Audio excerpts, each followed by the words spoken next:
Vriende, soos wat baie van julle weet, dien ek as 'n aflos by Grabouw gemeente vir die afgelope 3 jaar. Ek is deels daar betrokke oor Sondag en by ander geleenthede. En die gemeente het my beroep so 'n paar weke terug om hulle voltydse predikant te wees volgende jaar. So ons is baie opgewonde daaroor. Ek het die beroep aanvaar en ek gaan as predikant daar dien. Maar Melissa wou nou, ons wil graag die nuus saam met julle gedeel het, maar ongelukkig is Melissa mos nou nie lekker vanoggend nie. So ek gaan amptelik begin 1 Februarie by Grabouw as 'n voltydse leraar daar. Ons beoog om my afskeidspreek hierso by julle die 11de Januarie te hou. Maar ons het ander nuus. Ek en Melissa het lank gebid daaroor en ook nagedink daaroor en ongelukkig wil ons ook met julle meedeel dat Melissa ook gaan klaarmaak by die gemeente. Ja. Sy sal eers klaarmaak einde Februarie. Sy gaan nog 'n rukkie aanbly soos wat dinge nou staan. Dis ongelukkig nie 'n maklike besluit vir ons gewees nie. Dis ene wat ons baie oor nagedink het, maar ongelukkig die eise wat die bediening op 'n mens stel is hoë eise en om nou nog te dink dat sy haar rol as predikant hier moet vertolk en in en uit moet ry Grabouw toe of enige ander manier is net nie volhoubaar vir ons as gesin nie.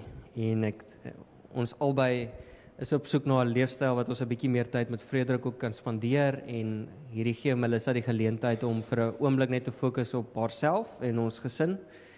Soos wat julle weet, dit was maar harde werk die afgelope paar jaar en sy is so 'n bietjie uitgeput ook. So dit is 'n hartseer ding wat ons met julle meedeel. Dis nie iets wat ons maklik tot besluit gekom het nie.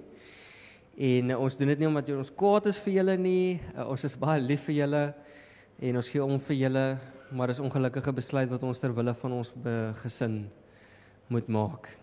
So ons sal die einde Februarie sal ons 'n behoorlike afskeidsgeleentheid hou wat ons as gesin afskeid neem van die gemeente. So as jy nie die 11de Januarie kan wees nie omdat dit skoolvakansie of so is, dan is dit oukei. Ons sal aan die einde van Februarie 'n behoorlike geleentheid hou wat ons as gesin kan afskeid neem van die gemeente.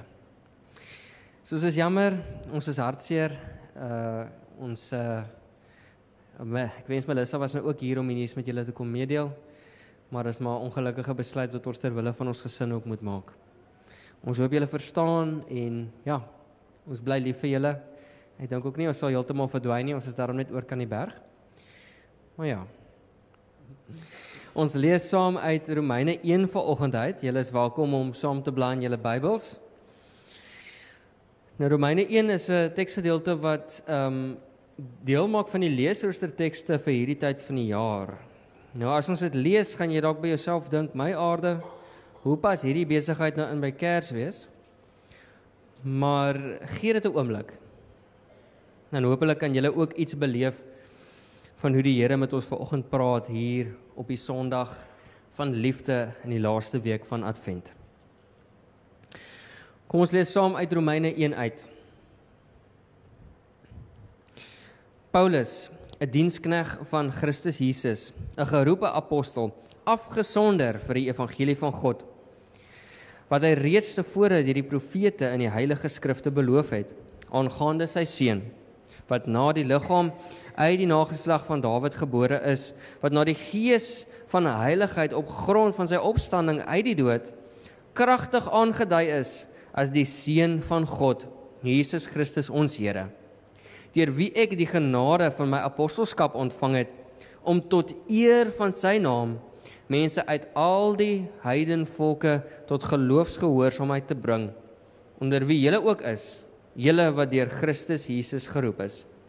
Aan al die geliefdes van God wat in Rome is, geroepe heiliges, genade vir julle en vrede van God, ons Vader, en die Here Jesus Christus. Ons lees tot sover.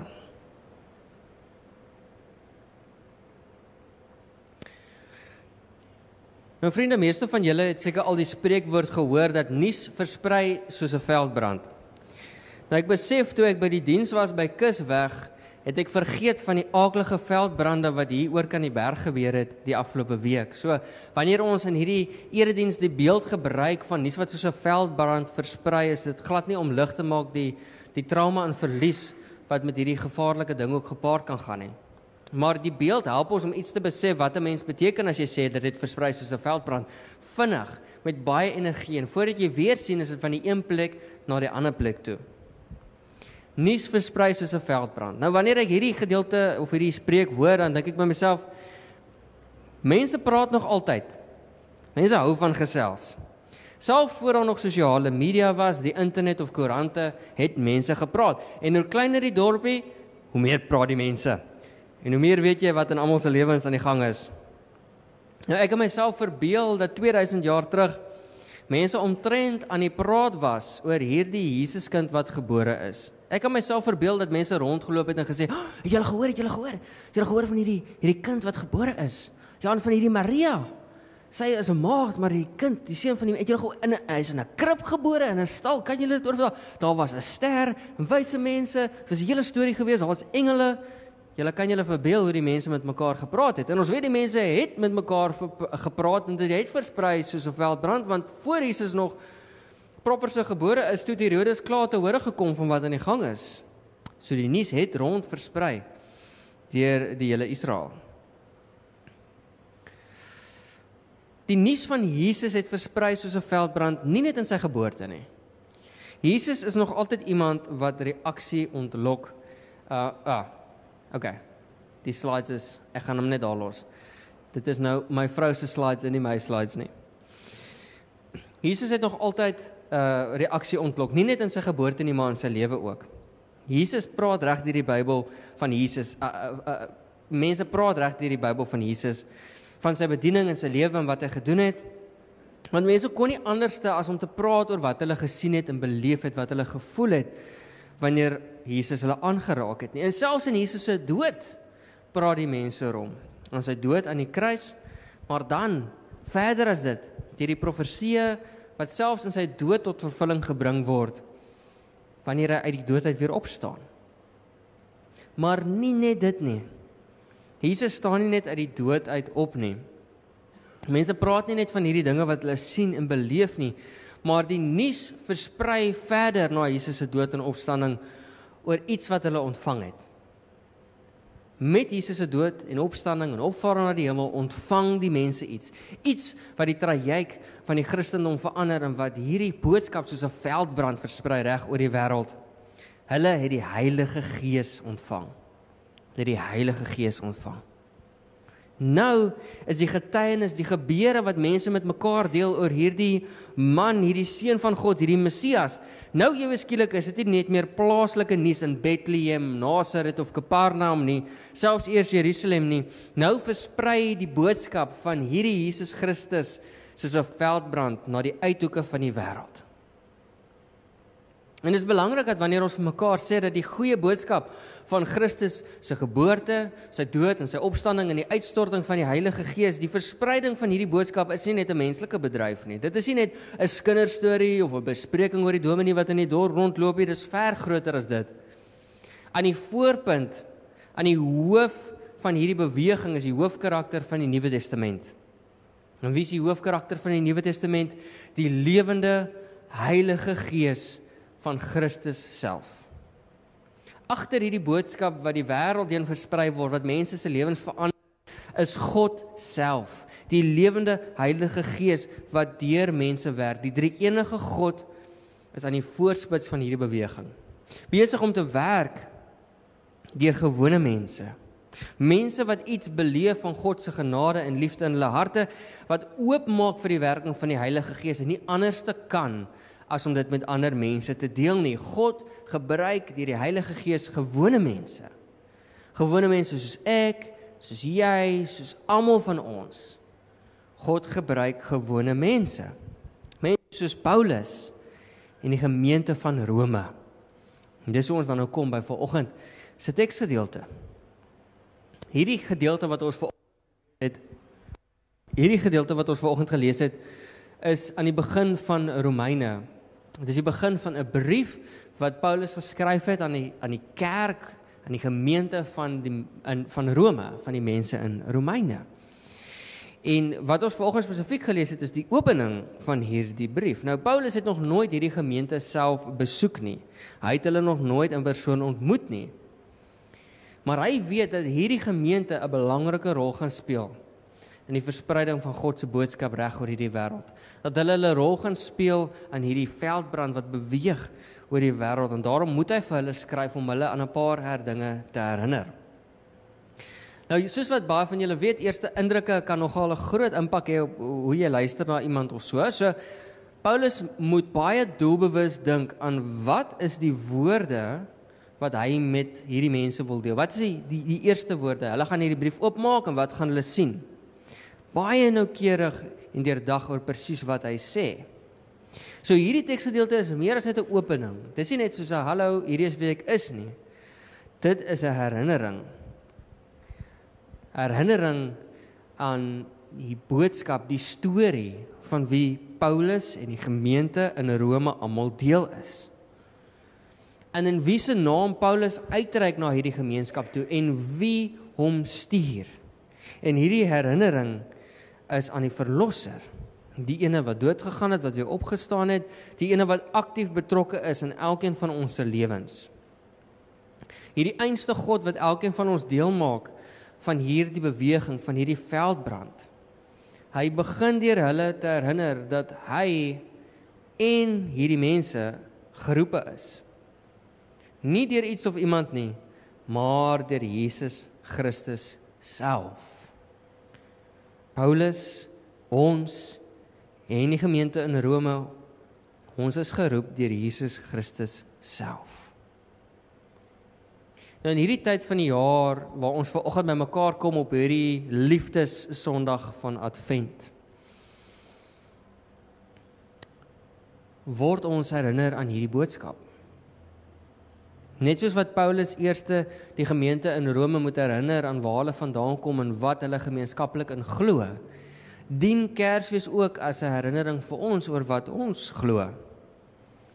Dit is 'n kollektiewe herinnering aan die wêreld en vir mekaar, dat ons 'n lewende God dien, dat die Here werk in ons lewens, dat sy grootste werke nie net 2000 jaar terug was nie, maar dat hy steeds besig is om in ons lewens te werk vandag nog, dat hy magtig is om te red en om te stuur, en dat ons uitgenooi word om onsself oop te stel vir die Here. En aan die kern van God se verlossingsboodskap vir die wêreld lê liefde. Nie net in God se liefde vir ons nie, vir die wêreld nie, maar in dit lê ook 'n opdrag van liefde om dit te deel met ander, om dit uit te leef in ons lewens en om te lewe soos mense wat God se liefde al voorheen beleef het. Liefde dring deur tot ons aksies. God se liefde roep elkeen van ons. Dieselfde Christus wat Saulus se lewe verander het, met 'n aanraking, met liefde, is ook die God wat elkeen van ons se lewens aanraak. En die geleentheid vir ons gee om daai einste liefde te deel met die wêreld rondom ons. 'n Wêreld wat 'n tekort het daaraan. En dit is waar Kersfees gaan. Gaan nie oor Kersvader, die geskenke en die liggies en al die ander lekker dinge rondom ons nie. Kersfees is waar ons mekaar herinner waaroor ons geloof werklik gaan. Waar ons die wêreld herinner aan wie Christus is. Aan die boodskap van genade, liefde en verlossing. Ene wat oor grense beweeg, ene wat ons verbind aan mekaar, wat kan sê, dit maak nie saak waar jy vanoggend vandaan kom nie, wie jy is, hoe oud jy is, wat jou agtergrond is nie, dat ons mekaar broers en susters kan noem. Nie omdat ons dieselfde ma of pa het nie, maar omdat ons dieselfde God het. Want onder God is ons almal deel van God se liefde en genade. Onder God word ons geroep om 'n verskil te maak in hierdie wêreld. Is ons geroepe, net soos Paulus, net soos die gemeente in Rome, om hierdie liefde uit te leef aan ons naaste. Of dit hier is by die kerk en of dit by die huis is, of dit in die winkelsentrum is waar almal ongeduldig is en jy wag by die til, of dit op die pad is waar iemand jou afsny, of dit by jou werk is, maak nie saak waar ook al dit mag wees nie. Die Here roep ons om die boodskap van liefde te leef in die wêreld rondom ons. En ons wêreld het daai boodskap nou meer nodig as ooit tevore. Ons hou onsself besig met allerlei dinge in Kerstyd, maar die enigste ding waarmee ons onsself moet besig hou is om vir die wêreld te herinner aan wie God is. Hoe sy liefde lyk en wat dit beteken om daai liefde te ontvang en met ander mense te deel. As ons al die energie wat ons aan al die Kersliedjies en versierings in die winkels fokus op daai roeping, kan die wêreld dalk net 'n bietjie beter lyk. So ek wil jou uitnooi om hierdie boodskap saam met jou te dra in die week wat kom. Ons is daarom bevoorreg om vanoggend die grootste simbool, die ultimate punt, beliggaaming van hierdie liefde met mekaar te deel. Ons deel vanoggend die nagmaal. Die nagmaal is vir ons 'n herinnering dat God ons liefhet, dat die Here vir ons sorg. Maar is ook 'n herinnering dat ons saam met mekaar 'n pad stap as broers en susters in Christus, dat ons ook geroep word om daai liefde aan ons naaste uit te leef, eerstens hierso. Dat hierdie die plek is waar ons dit beoefen en saam met mekaar werk. En dit maak nie saak waar ons met mekaar staan nie, dat vanoggend is ons saam om God se tafel. Niks kan ons weggryp van God se liefde en genade in ons lewe hierdie oggend nie.